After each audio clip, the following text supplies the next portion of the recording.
My name is Dr. Amjad Alwaal, and I'm a urologist at Marshall Urology, specializing in reconstructive urology and andrology and male infertility.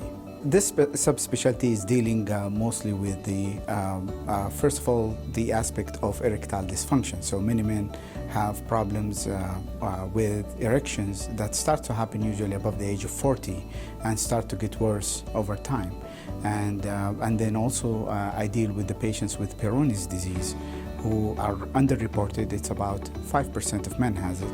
And then you have the male infertility, and I help men having kids, and that's through improving their semen parameters in order to have natural pregnancy, or by performing testicular extraction using different methods to have IVF. The other part of my subspecialty is reconstructive urology, and it deals with more rare conditions that are related to trauma, infections, that are related also to certain treatments for prostate cancers.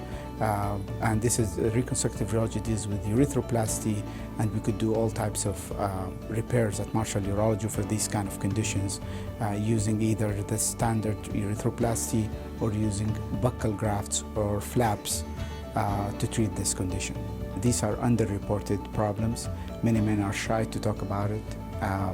In general, they are underserved. There are few people doing it around the world, and I feel that this is where I'll be needed the most. We really appreciate the great service provided by primary care physicians and general urologists in treating the common erectile dysfunction and Peyronie's disease. And at some point, these patients will require more advanced type of surgery. For instance, for urethral stricture, they can perform dilatation or a procedure where they open up the urethral stricture to allow the patient to void normally. What happens is that after several procedures, the success rate becomes almost zero. And that's where our role as a reconstructive surgeon comes in. And we receive these kind of referrals so we could perform more complex surgeries such as urethroplasty or using certain types of grafts or flaps to treat more aggressive conditions. And the success rate for these procedures are high. It's actually in excess of 90%.